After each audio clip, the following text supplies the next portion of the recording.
तो गाइस मैं हूं अंकित और आप दिख रहे हैं रेसलिंग फैंस नेटवर्क। शुरू करेंगे भाई अपनी बातों को हम लोग सबसे पहले आंड्राडे से। ऐसा लगता है कि आंड्राडे का जो वो डब्ल्यूडब्ल्यूई के साथ में चल रहा है चक्कर फिलहाल नन कम्पीट क्लॉज वाला, वो इतना भी ज़्यादा टॉक्सिक नहीं है। मुझे लगता है कि डब्ल्यूडब्ल्यूई वालों ने शायद से आंड्राडे को रिलीफ दे दिया है। आंड्राडे एक्चुअली में वापस आने वाले हैं एनजेपीडब्ल्यू में। आने के वाले आ गए हैं। Andrade has return to NJPW. He will be teaming with United Empire at Wrestle Kingdom. ये जो भी कुछ मैंने बोला इसके बारे में मुझे कुछ भी नहीं पता है। मुझे नहीं पता यूनाइटेड एम्पायर क्या है। मुझे पता है कि रेसल किंगडम एक शो है एनजेपीडब्ल्यू का, तो वहाँ पे आंड्राडे आपको रेसल करते हुए देखने को मिलेंगे। एंड आंड्राडे इसका मतलब है कि आपको डब्ल्यूडब्ल्यूई के नन कम्पीट क्लॉज से बाहर निकलते हुए देखने को मिल रहे हैं। को सुनने में तो आया था भाई कि डब्ल्यूडब्ल्यूई वाले 1 साल तक इनको अपने नन कम्पीट क्लॉज में रखेंगे। तो अगर ऐसा है तो फिर तो भाई दिक्कत वाली बात है। लेकिन अगर ऐसा है तो फिर यहाँ पे ये कैसे कम्पीट कर सकते हैं?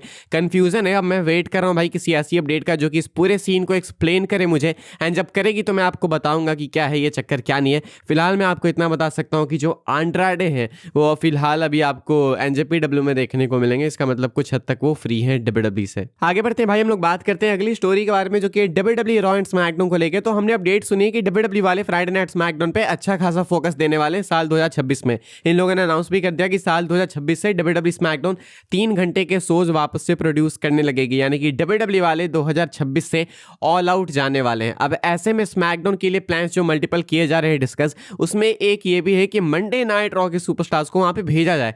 फिलहाल जो रॉ के हालात है वो बहुत अच्छे हैं। रॉ में जो स्टोरीज है, जो सुपरस्टार्स है वो परफेक्टली फिट दिखते हैं। स्मैकडाउन में इसकी कमी है। स्मैकडाउन में कुछ ही मेन टैलेंट्स दिखते हैं। कोडी रोड्स हो गए, ड्रू मैकिंटायर हो गए, कुछ गिने चुने हैं। लेकिन मंडे नाइट रॉ में कमी नहीं है। तो एक्सपेक्टेड है कि आपको आने वाले टाइम में साल 2026 में डब्ल्यूडब्ल्यूई मंडे नाइट रॉ के सुपरस्टार स्मैकडाउन में शिफ्ट करते हुए देखने को मिल सकते हैं। तो ऐसा आप मान के चलो कि हो सकता है कि रिया रिप्ली हो गई या फिर कुछ मंडे नाइट रॉ से और मेजर टैलेंट्स हो गए, वो स्मैकडाउन की तरफ जाते हुए देखने को मिलेंगे। एंड ये एक्चुअली में एक अच्छा मूव होगा। लेकिन इसका मतलब ये नहीं कि आपको स्मैकडाउन से भी टैलेंट्स इधर भेजने होंगे। ये सुपरस्टार सेकअप वाला कॉन्सेप्ट बहुत पुराना हो चुका है एंड ये वर्क भी नहीं करता है। ड्राफ्ट भी आपने नोटिस किया होगा इस साल कितनी बार अपडेट्स आई कि ड्राफ्ट इस महीने होगा, उस महीने होगा, अभी तक नहीं हुआ ड्राफ्ट। तो ऐसे में डब्ल्यूडब्ल्यूई वाले मुझे लगता है ड्राफ्ट भी करने में इंटरेस्टेड है नहीं। तो आप ट्रांसफर विंडो बोल रहे हो, कुछ बोल लो, वैसे करके एनएक्सटी के सुपरस्टार्स को, रॉ के सुपरस्टार्स को स्मैकडाउन में भेज के चीजों को बैलेंस किया जा सकता है। लेकिन आप कितने भी सुपरस्टार्स भेज दो स्मैकडाउन में, अगर आपकी राइटिंग सही नहीं होगी ना तो कुछ भी फायदा नहीं है। अगर आपकी राइटिंग टीम को पता लग जाए कि हाँ कहाँ पे दिक्कतें हैं, कहाँ पे चीजों को सुधारा जा सकता है, एंड अगर वो सुधार ले तो सही है। अदरवाइज फिर तुम 3 घंटे का शो कर लो या 1 घंटे का ही कर लो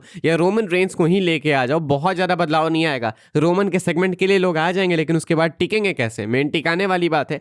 तो स्मैकडाउन भाई एक टाइम पे रॉ को गजब डोमिनेट करता था, लेकिन फिलहाल ये हालात है कि अब सुपरस्टार्स मंडे नाइट रॉ से उधर जाने की तैयारी में है। आगे बढ़ते हम लोग बात करते हैं जेक पॉल की। तो जेक पॉल जल्दी ही आपको डब्ल्यूडब्ल्यूई ज्वाइन करते हुए देखने को मिल सकते हैं। अभी जेक पॉल की कुछ दिनों पहले बॉक्सिंग फाइट थी जोसुआ के अगेंस्ट में, एंड जेक जोसुआ की फाइट में जोसुआ ने नॉकआउट कर दिया जेक पॉल को। एक बहुत ही क्रेजी एस पंच लगा के उनके जॉ पे, ऐसा लगा कि जॉ टूट ही गया उनका।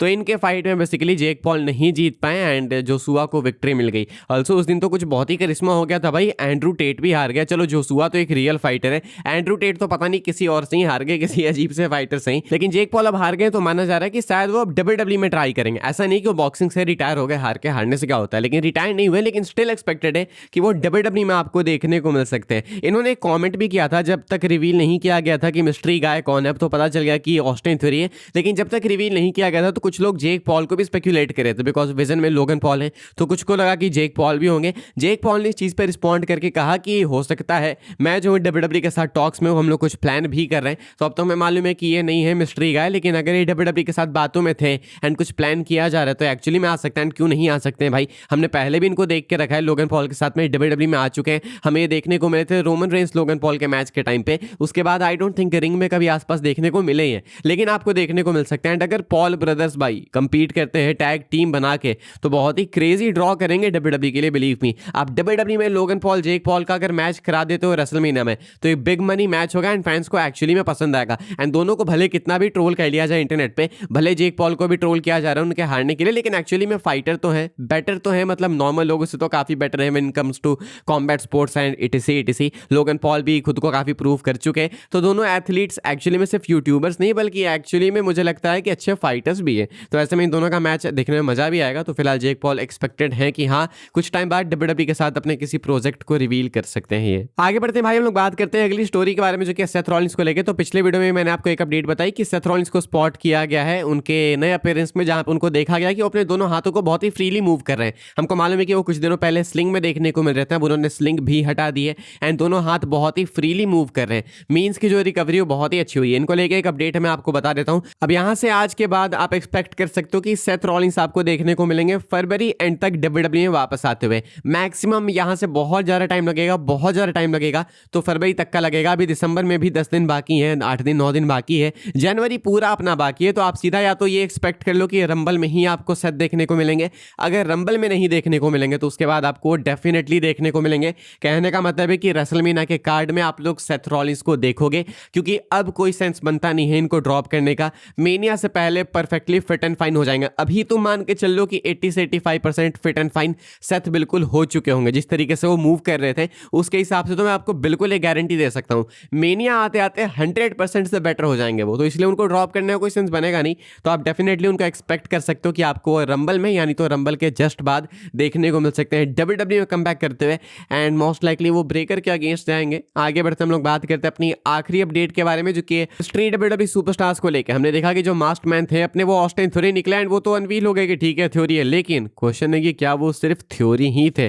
डोंट फॉरगेट कि WWE ने अलग अलग सुपरस्टार्स को यूज किया था। एक बार जो वॉर गेम्स में आया था वो तो डेफिनेटली थ्योरी थे, लेकिन उसके बाद शायद मॉन्टेस फोर्ड थे या फिर कोई तो और था, वो थ्योरी नहीं थे। लेकिन इन्होंने किसको रिवील किया? ऑस्टिन थ्योरी को। अब एक्सपेक्टेड है कि शायद कुछ और सुपरस्टार्स हैं जो कि इस मास्क के पीछे हैं, एंड कुछ और नहीं तो कम से कम एक कोई और हो सकता है। कहने का मतलब है कि मैच अपना सेट है 5 जनवरी के लिए CM पंक एंड ब्रेकर का। अगर WWE वाले एक्चुअली में डिसाइड करते हैं कि ब्रेकर पे ट्रिगर पुल करना है, अगर WWE वाले सेथ एंड ब्रेकर का मैच रेसलमेनिया में करना चाहते हैं टाइटल के लिए, तो उसके लिए ब्रेकर को चैंपियन बनाना होगा। चैंपियन बनाने के लिए CM पंक को अगर क्लीन नहीं हराना है तो आप एक और मिस्ट्री गाय लेके आ सकते हो, एंड एक जिसको अभी तक रिवील नहीं किया गया वो आ सकता है कॉस्ट करने CM पंक को। यानी कि दिस इज पॉसिबल कि आपको आने वाले टाइम में शायद कम से कम एक और मास्टरमाइंड देखने को मिल सकता है। लेकिन क्या ये चीज़ सही होगी? आई डोंट नो ये कितनी वर्क करेगी चीज़, कितनी नहीं। आखिर कितने लोग विजन में आएंगे, कोई अच्छा होगा या फिर नहीं, वो मुझे नहीं पता, लेकिन एक्सपेक्टेड है कि हाँ इसके चांसेस हैं। इन्होंने दिखाया था एक और अलग फिगर को थ्योरी के अलावा भी,